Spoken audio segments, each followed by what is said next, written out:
గొడవలు లేని బంధాలు అంటూ ఉండవు. కొందరు చిన్న చిన్న గొడవలతో విడాకుల వరకు వెళ్తున్నారు. మరికొందరు ఆ గొడవల మనస్పర్ధాల వల్లే తమ ప్రేమను మరింతగా దగ్గర చేసుకుంటున్నారు. అయితే ఒక్కసారి మగాడు చేసే చిన్న చిన్న పొరపాట్లు బంధాన్ని విడగొట్టే స్థాయికి దారి తీస్తుంది. అందుకే భార్యాభర్తల మధ్య ఏ పొరపాట్లకు అస్సలు రానివ్వద్దు. అలాగే మగాళ్ళు ఎప్పుడూ కూడా మీ భాగస్వామి ముందు తప్పులు చేయొద్దు. సరదాగా ఏదో నొప్పించే మాట అనడం లేదా ఫీలింగ్స్ హర్ట్ అయ్యేలా మాట్లాడడం వంటివి మానుకోండి.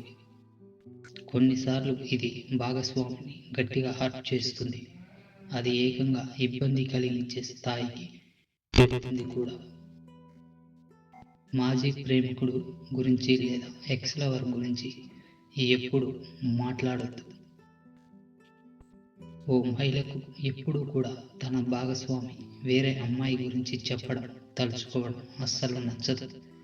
దీంతో భార్యాభర్తల మధ్య సంబంధాలు చిన్నమవుతాయి.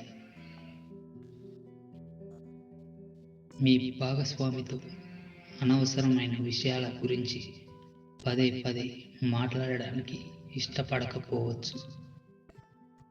ఈ విషయం తెలిసి కూడా పదే పదే ఆ విషయాల ప్రస్తావన తీసుకురావడం ఖచ్చితంగా మంచిది కాదు.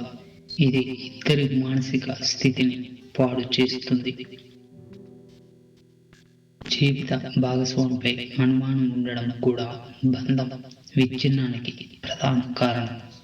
మీ జీవిత భాగస్వామి మొబైల్ని ఆమె లేనప్పుడు చూడడం, అలాగే వారి కదలికలను ప్రశ్నించడం లాంటివి ఇద్దరి మానసిక స్థితికి ఇబ్బందిని గురి చేస్తుంది.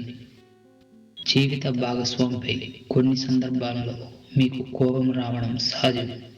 కానీ కోపం వచ్చింది కదా అని ఆమెపై అరవకండి.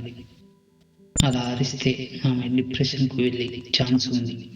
కాబట్టి మీరు మీ భాగస్వామితో కోపంగా ఉన్నప్పుడు వీలైనంత ప్రశాంతంగా వ్యవహరించండి, లేకపోతే మౌనం పాటించండి.